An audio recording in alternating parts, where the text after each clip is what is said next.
이사야서 7장의 내용은 아주 유명한 성경의 장례에 해당이 되죠.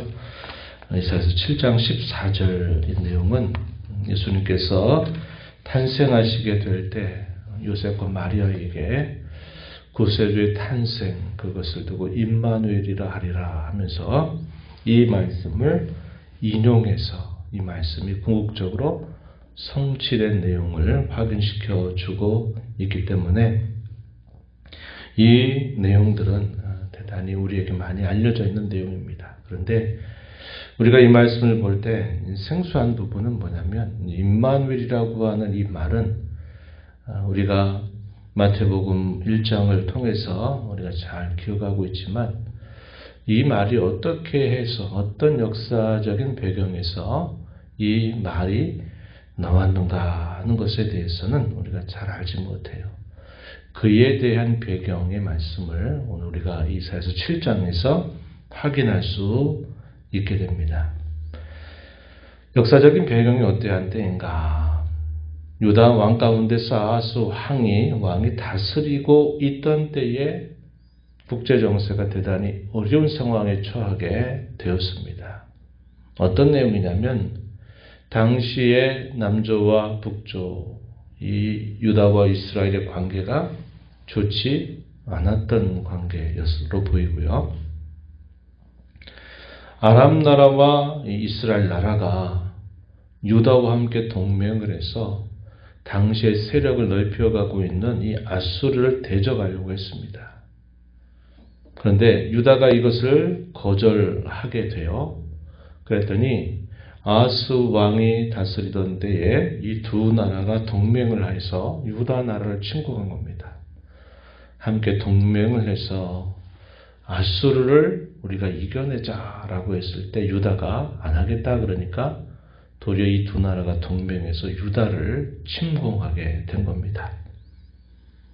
그렇게 되니까 이 유다가 어떠한 길을 택하느냐면 좋다. 그럼 우리는 아수르 나라와 동맹을 해서 너희들과 더불어 대항하겠다. 이런 생각을 가진 겁니다. 유다가 아수르와 동맹을 체결하라고 한 것, 이것을 하지 말라라고 하는 말씀을 하나님이 당시 이사야 선지자에게 이런 말씀을 전달해 주는 겁니다. 동맹 세력들을 대항하기 위해서 거기서 이겨내기 위해서 또 다른 나라, 적군의 나라와 동맹을 하는 것은 그것은 그들을 살려내는 길이 아니라 그것은 일종의 가짜 구원일 뿐이다 이 말입니다. 겉으로는 이 아수르 나라의 도움을 받으면 우리가 이 위기로부터 벗어나게 될 수 있겠다라고 판단할지 모르나 결과적으로는 이것은 가짜 구원이고 진짜 구원이 되지 못한다 이렇게 말하면서 이것을 의지하지 말고 오직 하나님을 의지하라 하는 말씀을 전해주는 겁니다. 하나님께서 이사야에게 계시를 내주셔요. 어떻게 하시느냐? 너와 내 아들인 썰 야숲을 데리고 가서 아하스 왕을 만나라 하는 명령이 주어집니다. 썰 야숲의 이름의 뜻, 남은 자가 돌아온다. 이사야 선지자를 통해서 궁극적으로 하나님 백성들에게 들려주고자 하는 메시지가 그의 이름에 그대로 표현되고 있는 겁니다. 남은 자가 돌아올 것이다 라는 그런 뜻을 가지고 있어요. 심판과 구원을 그 아들의 이름을 통해서 말씀하는 것이죠. 이사야는 아들을 데리고서 이 아하스를 만나러 찾아갑니다. 그리고 이 아하스 왕을 만나서 전달해요. 삼가며 조용하라. 하나님 이렇게 말씀을 하십니다. 이 두 나라가 동맹해서 유다를 치료하는 것에 대해서 두려워하지 말고 낙심하지 말라. 하나님 이렇게 말씀하십니다. 이렇게 전달을 해줘요. 하나님의 선지자를 통하여서 당시에 두려워하고 있는 이 아하스 왕에게 두려워하지 말라고 하나님 이렇게 말씀하셨다 하시면 그 말씀이 큰 힘이 되고 위로가 되고 구원의 소망이 되어야 되는데 이 아하스가 그것에 대해서 여전히 믿지를 못하는 태도를 보여요. 하나님께서 또다시 야스에게 말씀을 전하게 하십니다. 뭘 전하게 하시냐면 징조를 구하라는 거예요. 징조를 구하라고 하는 말씀을 주십니다. 그런데 이 야스 왕이 뭐라고 대답을 하느냐? 나는 여호와께 징조를 구하지 않겠다라고 말합니다. 나는 여호와를 시험하지 않겠다 이렇게 대답을 한 거예요. 겉으로는 뭘 말하는 겁니까? 굳이 무슨 징조가 필요하겠냐? 겉으로는 믿는 체하고 징조 없어도 된다 하는 식의 대답을 하지만 그의 속마음은 무엇이냐면 하나님의 이러한 말씀을 믿지 못하겠다, 듣지 않겠다라는 태도를 보이고 있었던 것입니다. 그래서 책망을 하세요. 어떻게 책망하느냐? 하나님을 왜 괴롭히려고 하느냐? 이렇게 책망을 하게 됩니다. 결국 그의 속마음은 하나님을 의지하려는 게 아니라 여전히 아수르 나라와 어떻게든지 함께 동맹해서 도움을 얻어야 되겠다라는 생각을 하고 있는 것입니다. 그랬더니 일방적으로 하나님께서 뭐라고 말씀하시냐면 징조를 베풀겠다라고 말씀을 하세요. 그 징조가 뭐냐면 임마누엘 아기의 징조의 내용입니다. 그 내용 우리가 이제 확인하는 내용이 나타나는데 14절 보세요. 그러므로 주께서 친히 징조를 너희에게 주실 것이라. 보라, 처녀가 잉태하여 아들을 낳을 것이요 그의 이름을 임마누엘이라 하리라. 처녀가 아들을 낳는다. 그 이름을 임마누엘이다 하는 것은 임마누엘 아기를 표현하고 있는 말이에요. 당시 어떤 말이냐면 이 젊은 여인이 아기를 잉태하게 되면 그 잉태에서 낳는 기간은 10개월이잖아요. 이제 잉태한 기간처럼 짧은 시간 내에 이 두 나라의 침공으로부터 구원을 얻게 해주실 것이고 그것을 경험하게 되는 젊은 여자들이 낳은 아기의 이름을 임마누엘이라 이렇게 정하게 될 것이다. 이걸 하나의 징조로 이야기한 겁니다. 하나님께서 위기 가운데 처해져 있는 유다 나라를 이 두 나라의 동맹 세력들로부터 보호해 주신 일은 하나님이 함께 하셔서 해 주신 일이다 하는 것을 기념해서 그 낳은 아기의 이름을 임마누엘로 정하는 것을 하나의 징조로 말씀을 하시는 겁니다. 그리고 이 두 동맹한 나라의 땅이 황폐하게 될 것이다. 이렇게 말씀을 하십니다. 몇 년 사이에 엉긴 젖과 꿀을 먹을 만큼 황폐하게 될 것이다. 이렇게 말하는 거예요. 그래서 북이스라엘 나라는 이 아스왕이 다스리고 나서 한 12년, 3년 정도 지나고 난 다음에 어떻게 되느냐. 아수르 나라에 의해서 침공받아서 결국 패망하게 되죠. 722년. 이 아스 왕이 그때 다스리고 있던 때는 약 734년. 차이가 한 12년 정도 차이가 나죠. 12년, 13년이 지난 다음에 실제로 이 북이스라엘 나라는 아수르 나라에서 패망을 당하게 됨을 보게 됩니다. 아수르는 더욱더 세력이 커지게 된 거예요. 그리고 이 아람 나라도 세력이 약해지게 된 거죠. 이 임마누엘 아기라고 하는 이 징조를 통해서 결국 하나님이 그 백성과 함께 하여서 그 백성들을 보호하시고 지켜주신다 하는 것을 그들이 알려주기 위해서 그 이름을 임마누엘이라 부르게 될 것이다. 곧 하나님이 우리와 함께 하신다라는 그런 뜻을 전달해 주는 것이죠. 이 역사적인 사건이 결국은 궁극적으로 보여주는 의미는 뭐냐?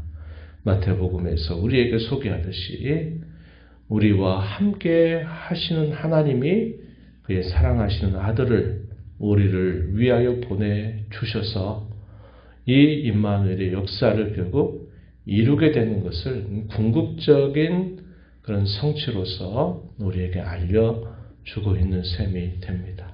그러나 역사적인 배경, 바로 이러한 배경 속에서 임마누엘이라고 하는 말이 처음 소개가 된 겁니다. 결국 뭘 보여줄까요? 하나님을 의지하라는 거예요. 그 하나님이 함께 하시면 된다는 겁니다. 모든 게 된다 이 말이죠. 하나님 외에 다른 대상들, 다른 나라들을 기웃거리고 그 나라의 도움을 받고 그 나라의 힘을 의지하는 것은 가짜 구원일 뿐이다. 진짜 구원은 하나님이 함께 하셔야만 이루어지는 일이다. 이 사실을 이걸 통해서 분명히 보여주고 있다는 겁니다. 그리고 18절부터 25절 내용에 그날에는 이런 표현들이 많이 나타나는데요. 유다가 의지하려고 하는 이 아수르 나라로부터 유다마저도 큰 어려움을 당하게 될 것이다 라고 말하는 거예요. 유다가 하나님을 의지하라고 주변의 나라들을 의지하지 말라고 계속 선지자를 통해서 말씀을 하는데 이 유다는 계속 그것을 거절하게 돼요. 그래서 당시에 바라보았던 이 아수르 나라가 의지하고자 했던 그 나라가 도리어 너희를 심히 괴롭히게 될 것이다 라고 예고하는 말씀이 주어지는 겁니다. 이것을 누가 그렇게 하시느냐? 하나님이 아수르를 도구로 사용하셔가지고 이 아수르를 의지하려고 하는 이 유다를 괴롭히게 함으로써 하나님을 바라보고 의지하지 않고 다른 어떤 것들을 바라보는 것이 얼마나 헛된 일이고 그것이 얼마나 도움이 되지 못하는지 이것을 하나님이 깨워주실 것을 예고하는 말씀, 이것이 18절부터 25절까지 소개가 되고 있다는 겁니다. 하나님을 대신하여 의지하는 대상, 하나님이 제하여 버리시는 거예요. 이런 일은 흔히 일어날 수 있는 일이다 하는 겁니다. 하나님보다 더 의지하는 것, 우상이 되고 그 우상을 제거하지 않으면 계속 그 우상을 바라보는 자들을 향해서 하나님이 그것을 빼앗아가 버리는 거예요. 그런 일들을 하나님이 겪게 하시겠다라고 말씀하시는 겁니다. 무엇을 위한 것입니까? 하나님만이 진정한 구원이 되시고 하나님만이 진정한 소망이 되신다고 하는 사실을 분명하게 보여주시려는 목적이 있음을 우리가 알게 되는 것입니다. 오늘 우리는 이 말씀을 보면서 마찬가지입니다. 오늘을 살아가는 저와 여러분도 하나님보다 더 내가 생각하고 하나님보다 더 의지하려고 하는 대상은 항상 우리에게 결국 걸림돌이 되고 만다는 것을 기억해야 합니다.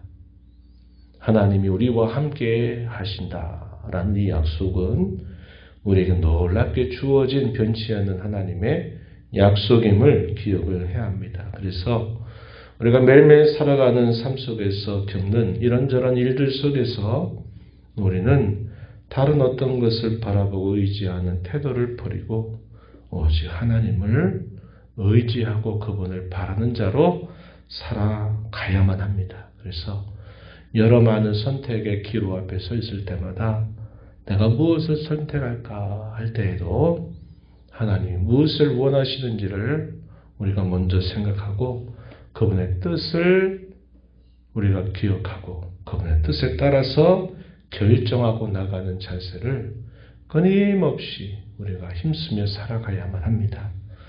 매일매일 살아가는 우리의 삶 속에서 여전히 하나님을 우리의 진정한 구원으로 여기고 소망으로 여기고 그분만 의지하는 것은 매우 실제적인 계속되는 도전입니다.